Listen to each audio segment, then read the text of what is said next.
In 3 minuti il TG del quotidiano La Nazione Siciliana. Elezioni comunali l'8 e il 9 giugno insieme alle europee. Le elezioni comunali in Sicilia si svolgeranno l'8 e il 9 giugno insieme a quelle europee, lo ha deciso ieri la giunta regionale. 37 comuni al voto, 29 con il maggioritario e 8 con il proporzionale. Gli elettori per le comunali sono in tutto 484.218. L'Election Day consentirà un notevole risparmio di costi. L'unico capoluogo di provincia è Caltanissetta, tra i comuni di maggiori dimensioni vi sono Gela, Mazzara del Vallo, Bagheria e Monreale. Impugnata la legge di stabilità. Il Consiglio dei Ministri, su proposta del ministro Calderoli, ha impugnato la legge di stabilità della Regione Siciliana in quanto alcune disposizioni eccedono dalle competenze statutarie. Il Consiglio dei Ministri non ha invece impugnato la legge di bilancio. Non si conoscono ancora gli articoli impugnati e le conseguenti motivazioni.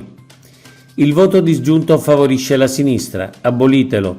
Il voto disgiunto aiuta le coalizioni meno compatte e privilegia il voto all'immagine piuttosto che ai programmi. Nessun osservatore lo ha notato, ma i risultati in Sardegna e in Abruzzo sono sostanzialmente uguali. Il centrodestra supera la sinistra in entrambe le regioni tra i 6 e i 7 punti percentuali, ma in Sardegna il sistema elettorale prevedeva il voto disgiunto e in Abruzzo no. Se vi fossero state le stesse regole elettorali dell'Abruzzo, la sinistra avrebbe perso anche la Sardegna.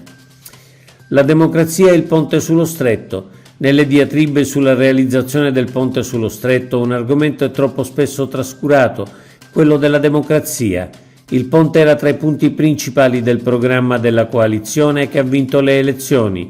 Gli elettori nel votarla ne hanno condiviso il programma. L'attuazione del programma è quindi un obbligo. Si chiama democrazia. L'opposizione vigili sulla realizzazione, sui metodi, sui costi e sugli appalti, ma non ha il diritto di opporsi alla realizzazione di un'opera già decisa dagli elettori con il loro voto.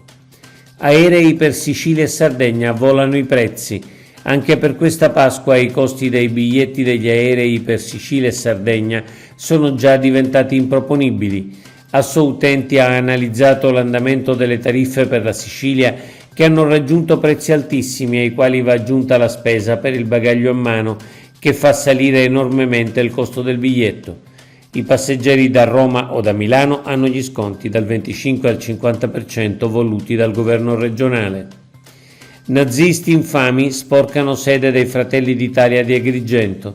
La sede di Fratelli d'Italia di Agrigento, che funge anche da segreteria politica dell'onorevole Giusy Savarino, è stata insozzata con la scritta "Nazisti infami" sul muro con una bomboletta di vernice spray. Per la stupidità del gesto e per come si è realizzato sembra più una firma involontaria che un'accusa. Solo degli infami peraltro possono compiere gesti di tale natura e solo nazisti possono essere definiti visto il loro disprezzo per gli avversari politici. A qualsiasi schieramento pensino di appartenere, sono comunque imbecilli. Oggi è tutto per l'informazione del quotidiano La Nazione Siciliana. Trovate gli articoli completi su www.lanazionesiciliana.eu.